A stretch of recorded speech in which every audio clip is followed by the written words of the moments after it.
Operation లేకుండా మోకాలు మరియు నడునొప్పులకు అత్యాధునిక చికిత్స. చిన్న ఇంజెక్షన్ తో పరిష్కారం. Elites pain and pain management. Welcome to iDream. నేను మీ సురేఖ. ఇవాళ మనతో పాటు ఉన్నారు career coach and psychologist doctor Pratima Krovvidi గారు. వారితో మాట్లాడదాం. నమస్కారం అండి. నమస్కారం అండి. మేడం, ఏ ఎగ్జామ్ అయినా రిజల్ట్స్ వచ్చిన తర్వాత మెయిన్ ఏంటి అంటే ఎక్కువగా సూసైడ్స్ అనేవి చూస్తూ ఉన్నాం అండి. 10th రిజల్ట్స్ వచ్చినా, ఇంటర్ రిజల్ట్స్ వచ్చినా, నీట్ రిజల్ట్స్ వచ్చినా, వచ్చినా ఇది కామన్గా చూస్తూ ఉన్నాం కదా. సో ఈ విషయంలో పేరెంట్స్ సైకాలజీ ఎలా మారాలి, పిల్లల సైకాలజీ ఎలా మారాలి, టీచర్స్ ఎలా హ్యాండిల్ చేయాలంటారండి? యాజ్ ఎ సైకాలజిస్ట్గా మీరు ఏం చెప్తారు? ఒకప్పుడు చూసినట్లయితే ఏదో సినిమాలో ఒక సాంగ్ ఉంది చూసారా, ఉందిగా సెప్టెంబర్ మార్చి పైన అన్నట్టు, ఇప్పుడు పోతే ఏముందిలే సెప్టెంబర్లో రాసుకోవచ్చు అన్నట్టు లైటర్ వింగ్లో తీసుకునేవాళ్ళం. ఇప్పుడు ఎందుకు పిల్లలు అంత ప్రెషర్ తీసుకుంటున్నారు? ఇది పేరెంట్స్ ఇచ్చే ప్రెషరా, లేకపోతే సోషల్ ప్రెషరా, లేకపోతే పిల్లలే ప్రెషర్ ఫీల్ అవుతూ ఉన్నారా? మంచి క్వశ్చన్ వేసారు. యాక్చువల్లీ ఇది నీడ్ ఆఫ్ అన్ అవర్ అని చెప్పాలి. బికాస్ ఈ ఇంటర్మీడియట్ రిజల్ట్స్ వచ్చాయి, 10th రిజల్ట్స్ తర్వాత ఇప్పుడు ఈ కాంపిటేటివ్ ఎగ్జామ్స్ రిజల్ట్స్ వస్తాయి. సో దాన్ని ఒక ప్రెస్టేజ్ కింద వాళ్ళు తీసుకుంటున్నారు. అండ్ టు బి ఫ్రాంక్, చాలామంది స్టూడెంట్స్ వీటికి స్ట్రగుల్ కూడా అలాగే అవుతున్నారు. సో ఇప్పుడు చూస్తున్నారు కదా, పేరెంట్స్ని కూడా 6th గ్రేడ్ 7th గ్రేడ్ నుంచి వాళ్ళకి అలా నూరిపోయడం, నువ్వు ఐఐటి లేకపోతే నువ్వు డాక్టరు అని.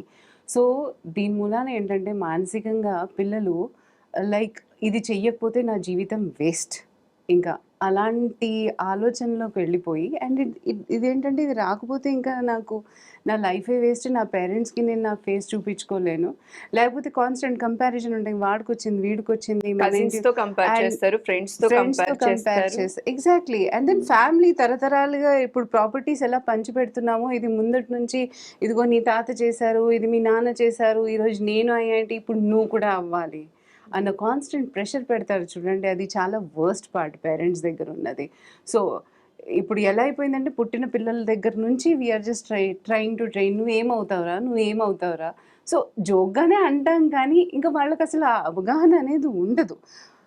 అందుకని ఇవన్నీ ప్రెషర్ తీసుకొని maybe they are facing it. And నేను కాన్స్టెంట్గా ఒక క్వశ్చన్ అడుగుతాను, ఈ పిల్లల్ని అడుగుతున్నాను, వీళ్ళు చెప్పారు వాళ్ళు చెప్పారని కాదు, వాళ్ళకి యాక్చువల్గా ఏమనిపిస్తుంది ఈ కోర్సెస్ అంటే. ఇప్పుడు ఫర్ ఎగ్జాంపుల్ ఒక ఇంటర్మీడియట్ తీసుకుందాము.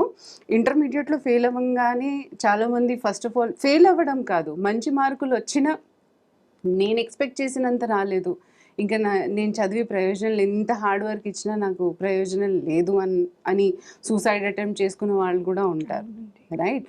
సో ఇది ఆలోచిస్తే ఇప్పుడు 14 years మీరు ఎడ్యుకేషన్ చేశారు, 10th వరకు బాగా స్కోర్ చేశారు, పాస్ అయ్యారు. ఇంటర్మీడియట్లో ఏదో తప్పు దారి పట్టారో, లేకపోతే ఏదో రిజల్ట్ రాలేదో ప్రాపర్గా, లేదంటే ఫెయిల్ అయ్యారు.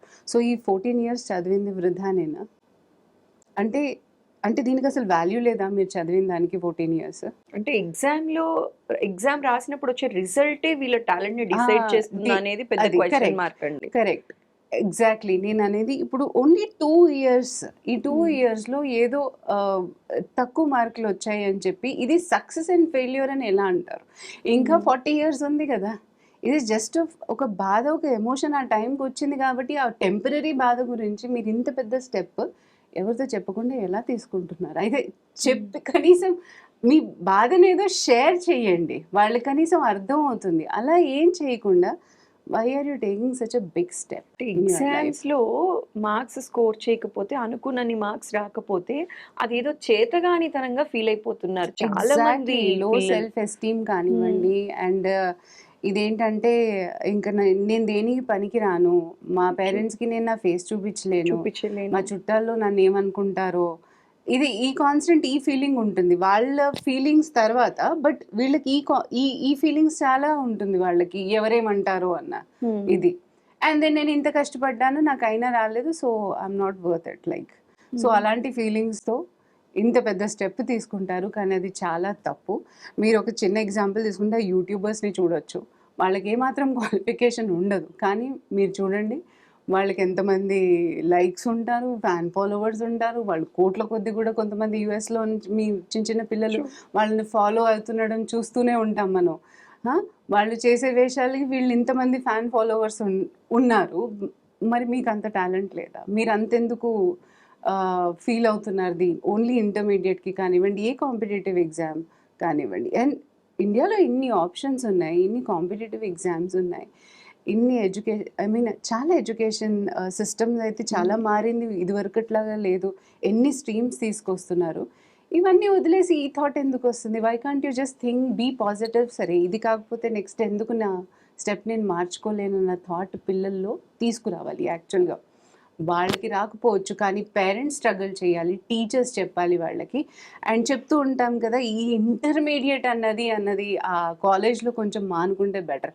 టీచర్స్ కూడా ఇదే మీ లైఫ్ డిసైడ్ చేసేది, ఇది కంప్లీట్గా మిమ్మల్ని మార్చేస్తుంది అన్న ఈ వాయిస్ ఉంది కదా, అది కొంచెం చేంజ్ అవ్వాలి. ఓకే, పిల్లలకి ఇది ఇంపార్టెంట్ ఉండాలి, కాదని కాదు, కానీ చెప్పే విధానంలో కూడా వాళ్ళ కాన్స్టెంట్గా కెరియర్ కౌన్సిలింగ్ ఇస్తూ చాలా స్ట్రీమ్స్ ఉన్నాయి. ఒకవేళ దీంట్లో తక్కువ వస్తే మీరు డిసప్పాయింట్ అవ్వకూడదు, కానీ ఇంకా నెక్స్ట్ ఏంటి, ఎలా స్టెప్ తీసుకుంటే మనం ఎదగగలమన్న అవగాహన వాళ్ళల్లో కలిగించాలి. పేరెంట్స్ కానివ్వండి, అది టీచర్స్ కానివ్వండి. అంటే ఇంటర్మీడియట్ రాగానే వీళ్ళు ఇంకా పెద్దవాళ్ళు అయిపోయారు, మా మాటలు వినరు అని మీరే డిసైడ్ అయిపోతే ఎలా?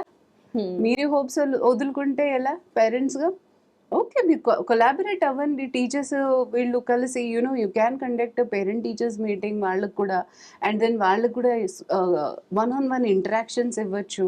అండ్ మీరు కాన్స్టెంట్గా అసెస్మెంట్ చేస్తూనే ఉంటారు కదా, ఫైనల్ అన్నది ఒకేసారి అటెంప్ట్ చేయరు కదా. సో అలాంటి టైంలో మీకు కనీసం ఆ పిల్లర్ స్టాండర్డ్ ఏంటో తెలుస్తుందా? సో తెలిసినప్పుడు you can just guide him కదా, కాన్స్టెంట్లీ మీరు సపోర్ట్ చేయొచ్చు. మైండ్ సెట్ ఎలా ఉందో తెలుసుకోవచ్చు, వాళ్ళ ఎమోషనల్ కండిషన్స్ ఎలా ఉందో తెలుసుకోవచ్చు. ఇవన్నీ ఇంపాసిబుల్ లాగా అయితే మనం చెప్పకూడదు, మాట్లాడకూడదు, అండ్ వాళ్ళని ఎంకరేజ్ కూడా చేయకూడదు.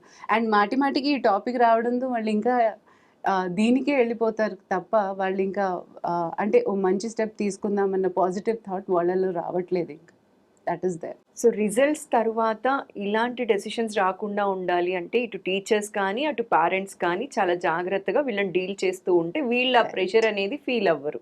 కరెక్ట్. చాలా చక్కగా చెప్పారండి. ఇటు పిల్లలకి, ఇటు పేరెంట్స్కి, ఇటు టీచర్స్కి కూడా చాలా వాల్యుబుల్ ఇన్ఫర్మేషన్ అందించారు. Thanks for your time. నమస్కారం అండి. Thank you.